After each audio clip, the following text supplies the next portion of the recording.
At the edge of the village where the road turns into a path too narrow for wagons, stood an old woman leaning against her walking stick.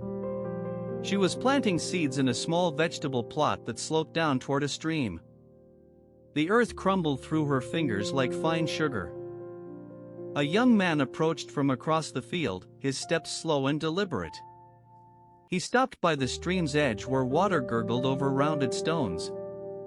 After a moment of quiet observation, he turned to look at the woman who now had raised herself up on one knee to place seeds in neat little rows. "Good day," he said. She looked up from her work with a faint smile. "Hello. You seem to be enjoying this," he remarked, nodding toward the garden. The woman straightened and wiped the back of her hand across her brow. She paused before answering, as if considering his words. "Yes," she said finally, "it's quiet here."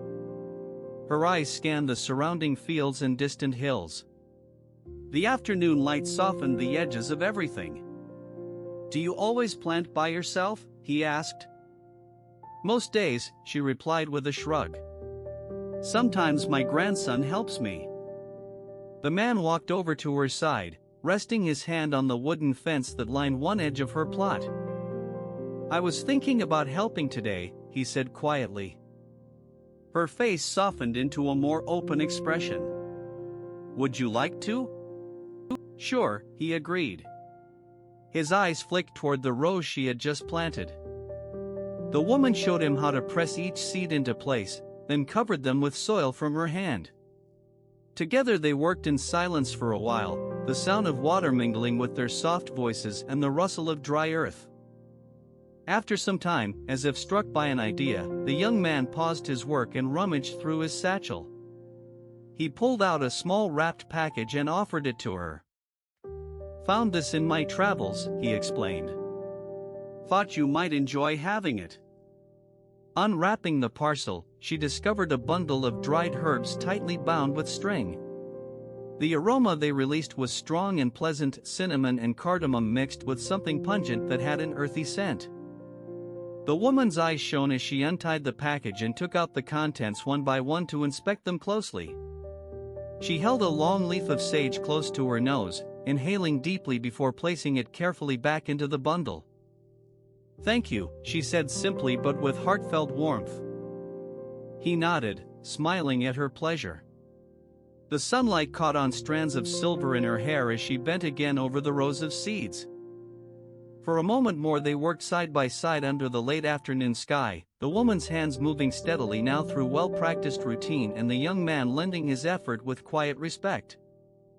When they finished planting, he tied up the empty seed packets neatly and handed them back to her before starting to gather their tools.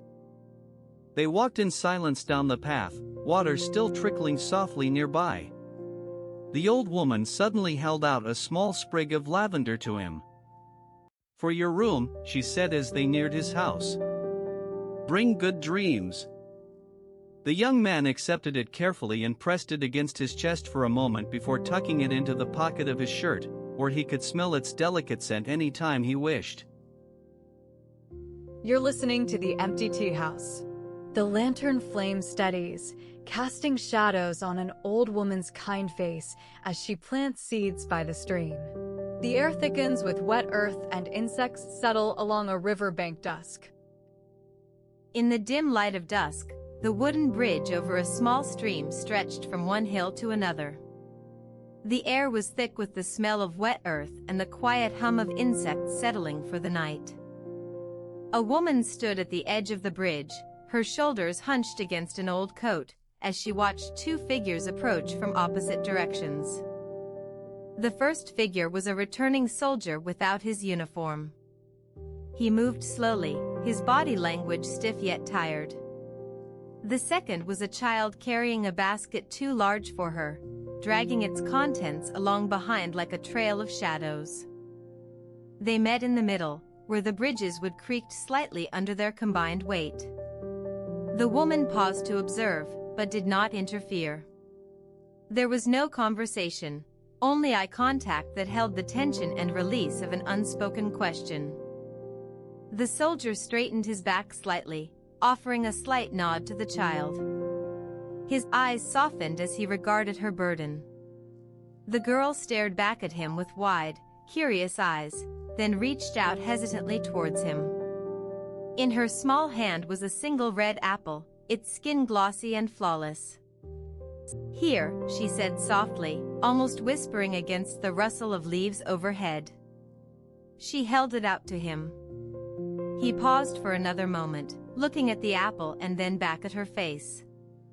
The woman could see his muscles tense, as if he was about to refuse, but something in his expression shifted. He took a deep breath and reached forward with a gentle hand, accepting the gift. His fingers closed around it as though he'd been expecting it all along. "Thank you," he murmured, not looking at her directly but at some point beyond her shoulder where perhaps the river flowed out to sea. The girl's face brightened briefly before she turned and started walking again towards the setting sun. As she walked away from him, the soldier glanced down at the apple in his palm. His fingers curled around it protectively, then uncurled slowly as if testing its weight and meaning. He looked back over to where the woman still stood on the bridge's edge, watching them both with an expression that spoke of understanding but no judgment. He continued across the stream toward her, stepping carefully despite his long legs. The bridge groaned quietly underfoot, each step a deliberate choice. When he was near enough for her to see clearly, he held out the apple, this time towards her rather than the child who had left it behind. "Is there someone I should be giving this to?" His voice was rough but calm. The woman shook her head silently and smiled faintly when she saw the earnest look on his face. She reached forward gently with one hand, took the apple from him, then turned around to step back onto the bridge. She walked 2 paces forward before stopping again. Without turning completely, she held out her other arm where it rested empty in front of her, waiting for something that might come from across the water. For a long moment nothing moved except perhaps the leaves above them stirring softly against an unseen wind. Then he stepped up beside her and placed his hand in hers without speaking, just as gently as she had offered hers to him. Together they crossed the last of the bridge together, each step measured and shared between them. When they reached solid ground again, it was done. Their path diverged once more towards separate lives waiting ahead. Yet here, under the weightless evening sky framed by old trees, there lingered a quiet sense of connection and release. The woman's hand slipped from his as she stepped onto dry land fully now. She looked back at him briefly one last time before turning away into the deepening shadows beyond the bridge's reach. He stood where they had met, holding himself steady but no longer quite alone in his thoughts or his steps. Water whispers downstream over smooth stones, its murmur echoing in the quiet evening. A pile of woven straw mats rests beside an old man under a wooden bridge near his rice paddy at dusk. Under the slanting afternoon sun, Old Man Jean sat by the wooden bridge that spanned the shallow, clear stream near his rice paddy. The water rippled gently over smooth stones, and the bridge creaked lightly in the faint breeze that ruffled through the willows above. Beside him was a pile of woven straw mats he'd laid out to dry after weaving earlier that morning. He noticed a figure approaching from the direction of the village. Li Wei, a man whose father had quarreled with Jins over water rights years ago. The dispute ended in tears and silence between the families, but Jean couldn't help watching for Li Wei's return each year at this time, when it was said that good spirits would ease tensions. Li Wei walked slowly across the bridge, his steps hesitant as he glanced back towards the village with a mix of reluctance and dread. When he reached the far side where Jean sat, he paused but did not look directly at him. Instead, Li Wei knelt down beside one of the straw mats and fingered its rough edges. "Li Wei," Jean said quietly from his place on the bridge's edge. "Come sit here with me." Li Wei slowly stood up again and crossed back to join Jean, taking a seat close by but not touching. They sat in companionable silence for some minutes while the sun dipped lower in the sky and a few swallows darted overhead. After a while, Li Wei spoke without looking at Jean. "I've been thinking about what happened between our families." Jean waited, knowing that talking was the only way forward, even if it brought discomfort. He'd felt this same weight of history pressing down on him for many years now. I wish things could be different," Li Wei continued after a pause. "But I'm afraid." "You're afraid?" Jean asked gently, tilting his head to look at the younger man properly for the first time that day. "Yes," he admitted, still avoiding eye contact as if it would bring an accusation with every glance. "Li Wei," Jean said carefully, "when water runs through a channel long enough, it forms its own path. But there's no law that says it can't take another route." A small breeze stirred the grass near their feet and rustled softly in the willow leaves overhead. Neither spoke for some time as they considered what had been between them. Finally, Li Wei turned to look at Jean directly, his expression a mix of uncertainty and curiosity. "You're not angry?" Jean smiled faintly, shaking his head. "Anger is like smoke. It rises up only when there's fire below. I let that go long ago." Li Wei studied him for another moment before nodding slowly, as if absorbing this new perspective on the old feud. "I might try to clear out my own path," he said finally, standing up. Jean watched as Li Wei walked back across the bridge towards his home in the village. The younger man's steps were lighter than when he arrived. As evening shadows lengthened over the rice paddy and Jean began to roll up the last of his straw mats, a soft hum sounded from behind him, a bee buzzing around an open flower near the stream's edge. He glanced at it briefly before returning to his work under the now golden light, feeling the subtle shift in the air as if the spirits were quietly acknowledging something that had been settled, not by words alone but by a shared silence and a mutual glance between two men. The bee's hum fades as it drifts away from the stream, leaving behind only the soft creaking of leaves rustling around an ancient persimmon tree. Late autumn sun warms the courtyard as twilight approaches. In the courtyard of an old house at the edge of town stood a single persimmon tree. The leaves had turned to shades of orange and red, swirling in gentle gusts around its trunk. It was late autumn, the air crisp yet still warm under the setting sun. Elena walked through the open door and out into the courtyard, her steps slow and measured, as if she were partaking in a long-standing ritual. She carried nothing with her but her quiet presence, a calm that hung about her like a shawl against chill winds. Across from her stood Raphael, a man not much older than Elena's father, but who moved with an energy akin to a boy half his age. He was adjusting a wooden frame set up next to the persimmon tree, where strings were tied and ready for weaving. "Hello, Raphael," she said quietly when he looked up at her approach. He nodded. "Elena, come see this." She stepped closer and saw that one of the threads on his loom had broken during the day's work. He reached out a hand, offering it to her, as if inviting her to mend what was torn. "Do you need help?" she asked softly. "No," he replied with a small smile. "I just wanted to show you." She nodded, understanding without needing explanation. Sometimes what one needed from another was not assistance, but witness, acknowledgement of the labor and effort, of the threads that were worn or broken. "I was thinking about the persimmon tree today," she said after some minutes had passed. "How it lost all its leaves." Raphael looked up from his work, glancing at the bare branches above them. "Yes, I noticed too. But look closely, it's not really losing anything. The ground around us is changing." She smiled, her eyes following his gaze to where fallen leaves created a patchwork of color beneath their feet. "Do you know why they call this tree the sacred lantern?" she asked then. "No," he answered with interest in his voice. Elena pointed to the tree. "In winter, when everything is cold and bare, its fruits stay on the branches like lights." Her hand came up, gesturing gently as if touching one of those yet-to-be-lit lanterns. Raphael nodded thoughtfully before returning to work at his loom. The sound of the shuttle moving back and forth through the threads was rhythmic, soothing. After a while, Elena stepped away from him, walking towards the tree where she stood under its branches. She stretched out her hands as if reaching for something unseen, yet felt deeply within her grasp. When she returned to Raphael, he looked up with a questioning glance, but did not interrupt her silence. Sometimes there were no words needed.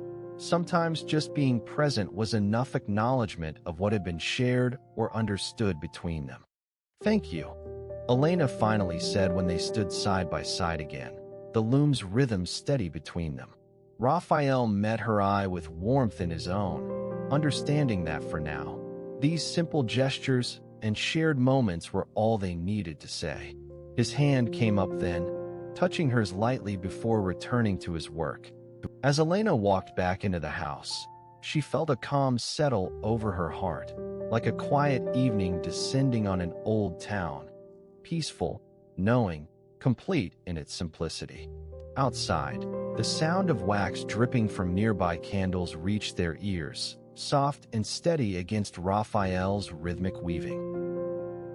A loom shuttle slips smoothly through threads before evening falls, pausing just before dusk when a thin drizzle begins to fall over the salt flat at low tide. A thin drizzle falls over the salt flat at low tide. The water, barely covering the cracked earth, mirrors the gray clouds overhead, creating a monochrome expanse that stretches to the horizon. Against this backdrop, an old woman selling tea sets up her small stall by a lone shrub near the edge of the flat. The woman's name is Mrs. Liu, and she has been making tea for passers-by here since before anyone can remember. Today, a stranger joins her at dusk, a young man with calloused hands and weary eyes, carrying a bundle on his back that looks too heavy for him to bear alone. He approaches slowly, as if wary of intruding, but stops short when he notices Mrs. Liu's inviting smile. "Tea?" she asks, already reaching into her pot. "Yes, please," the man says, lowering himself onto a cushion next to her stall. "Thank you." Mrs. Liu fills 2 cups from a thermos and hands one to him. He thanks her again as he accepts it. The tea steams softly in both cups, adding its fragrant presence to the wet evening air. "Where are you headed?" she asks after a moment of silence, stirring sugar into her cup. "I'm not sure," the man answers, looking out over the flat where only his reflection meets him now. "I thought maybe I could find something here." Mrs. Liu nods understandingly and picks up a cloth to wipe at her stall, though there's little dirt on it yet. She knows this feeling well. "Sometimes we look for things that aren't really what we need," she says quietly. "Sometimes we just want to know where we are supposed to be." The man looks over at her but doesn't answer right away. He sips his tea, allowing the warmth to spread through him, and then sets it down. "I lost my sister a few days ago," he finally confides softly. His voice is hollow, as if some of his air has gone missing with her passing. "We were close." Mrs. Liu pauses in her wiping, looking over at him without judgment or pity. "I'm sorry to hear that," she says gently, then after another moment, "Do you have children?" He nods slowly, staring down into the salt flat where the raindrops splash softly but incessantly. "2 boys and a girl," he whispers. "They miss her." Mrs. Liu puts down her cloth and reaches for his hand across the stall. It's rough from years of labor but warm as she grips it lightly. "She will be missed by them, yes," she agrees quietly. But there's no need to say more. They sit together in silence, watching how the last light of day fades into the gathering darkness, until even the farthest horizon loses its edge against the sky. As dusk deepens into night and her lantern flickers on, Mrs. Liu stands up to close her stall for the evening. She offers a small gesture of farewell, a simple hand placed gently atop his head, as she prepares to leave. "Good night," he murmurs softly. She smiles back as she turns away from him under the light of her lamp, leaving behind only the soft patter of rain on bare earth and the distant murmur of the man's breath. The lantern flame sways once more in the gathering darkness of the salt flat. A lone tea seller packs up under the shrub as raindrops merge with the mirrored gray sky, drawing all towards quiet. The lamps dim at the empty tea house. Until tomorrow.